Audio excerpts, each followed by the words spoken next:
you want to learn how to do a fucking infinite? I'm gonna teach you. Ah, tricked you. This is a Loki combo video. We may not be learning any infinites, but we will learn how to do clone combinations. Let's get into it.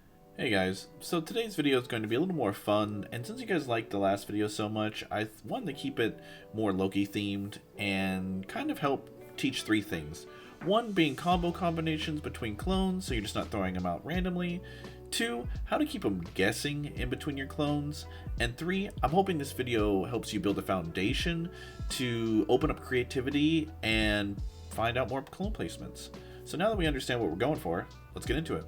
So this first combo, I'd like to call green carpet. It's not a red carpet. You're basically making a green carpet for your team to go in and take the point. This typically works better when it's the King of the Hill matches, but the idea of it is to help a tank kind of walk forward safely. And I know we've all had that tank that's just like pretty good, but he doesn't commit to get on the point. He's always playing on the outside. He just wants to stay on the outside. So the idea of this is to help get them in there faster, get them in there safer. So right here, we kind of have a slow start, but putting up the green carpet, we kind of let the tank just kind of walk forward and our teammates walk forward. So this next combo I like to call Drive Rush. And for some Street Fighter 6 fans, they might actually see why. So the concept remains the same as the green carpet. You're laying down healing, you're providing a safe place for your teammates to move up on, but this is a little more risky and you're typically leading the charge. The idea behind this is that let's say your team doesn't see that you got 2 to 3 picks and we're just kind of still hanging in the back. You're giving them a visual cue by taking charge and putting a healing field down for them to move up on. And if things get too out of hand, you can always teleport back. For some of you Loki mains, this is probably just a B&B at this point, but I like to call this combo combination tank. And the concept's pretty simple. You just put your 2 clones on top of the payload, and you can kind of just do whatever you want at that point.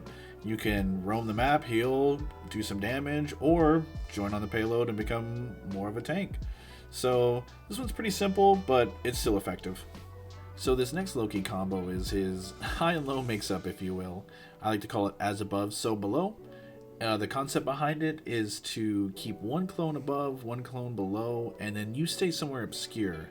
It's a really good way to keep them guessing and them trying to find you if they rush one versus the other. So as an example, I'll use one of my favorite locations to do this at.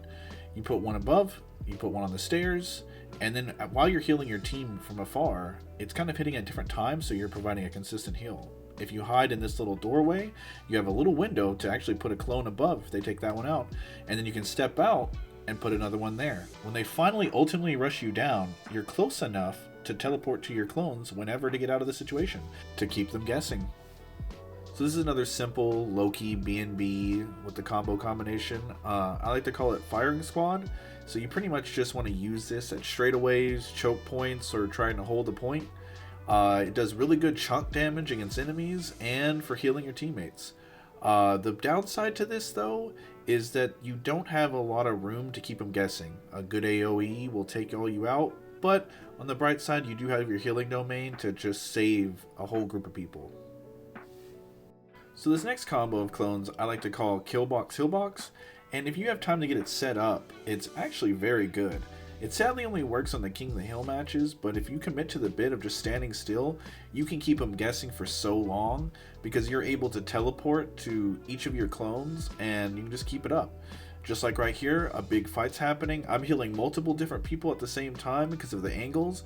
I'm doing damage, covering a lot of ground, and they're over there attacking the one across from me because they think that's me. It's just an overall good combo, and I would definitely recommend using this one. So yeah, you're reading that right. I called this combo Loki Freaky, and only because my friend called me a Loki freak for figuring this one out. So his basic attacks explode into little AoE heals or damage.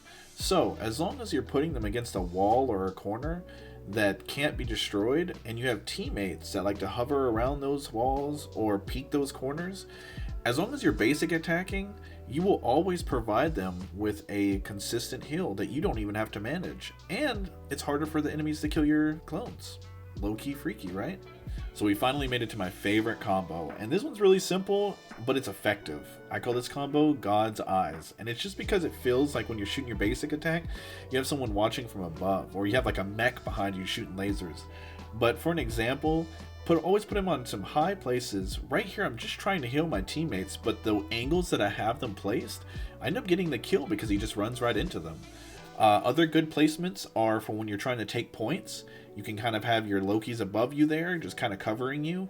And if for some reason, if situations would ever get bad, you can always teleport right back up to them. But this combo always just seems to work for me. So give it a try. Apply some of these combos that you learned today, and I can guarantee you'll get MVP at least once. And with that, we're going to end the video. If you made it this far, thank you so much for watching. I really appreciate it. And if you liked any of the combo combinations, please give it a thumbs up if you want to see more like this. And hey, if you have any combo combinations that you'd like to share, please put them in the comments below. And if you want to see more and you want to ask some more questions, please feel free to stop by my Twitch channel. We're always streaming some Marvel Rivals and figuring out some new Loki tech. So until the next video, I'll see you in the next one. Later.